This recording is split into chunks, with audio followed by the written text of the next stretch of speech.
Today we will discuss about a very important topic, cash book. Let you know at first what is a cash book. The name itself represents cash book.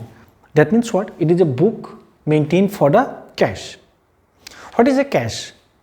Cash is being said the most liquid form of the asset.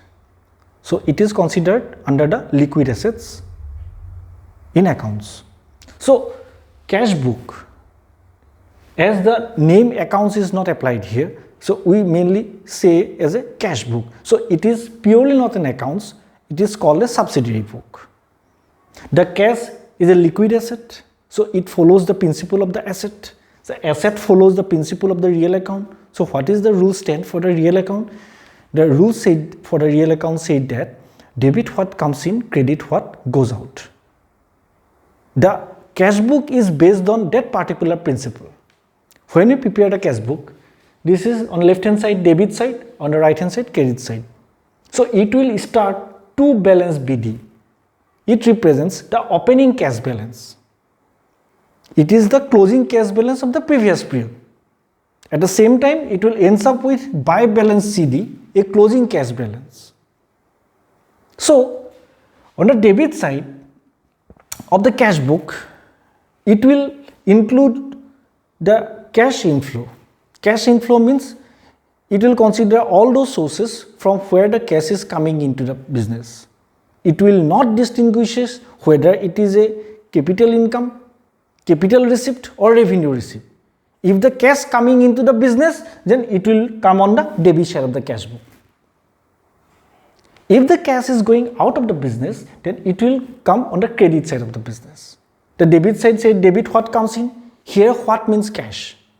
That's why all cash inflow will come on the debit side of the cash book. Here the credit side will represent cash outflow. That means what? Any sort of cash, by any means, if it is going out of the business, then it will come on the credit side of the cash book. No matter where the cash is going. If the cash is going, it will be a part of the credit side. By following these two principles, we used to prepare a cash book. So this opening and closing balance, we need to mind it. This is neither cash inflow nor cash outflow. As I have told it previously, that the opening balance is the balance for the closing balance for the last period. And here at the end of the period, what is the amount of cash that remains in the hand of the business? For example, I have 10,000 rupees as an opening cash balance.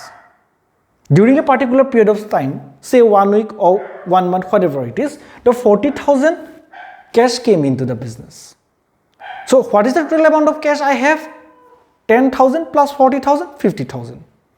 During that period, I have paid rupees 30,000 in form of the cash. I have 50,000, I have paid 30,000. So what is the amount of the cash that remain at the end? 20,000. Yes, that 20,000 will come here. The cash book is prepared like this way. And one thing we need to be clear that it simply shows the movement of cash. If the cash is increasing, it will be a part of the cash book. If the cash is decreasing, it will be a part of the cash book. It shows the changes of cash. If it is increasing, it will come on the debit side. If it is decreasing, it will come on the credit side. If there is no movement of cash, neither cash is increasing nor the cash is decreasing, no changes, then it will be not a part of the cash book. These things need to be very clear. That means what? No movement of cash means not an inclusion in the cash book. So we can say that the cash book only record cash transactions. It will include only those transactions which takes place in the business in form of the cash. That means it totally excludes credit transactions of the business. That means what?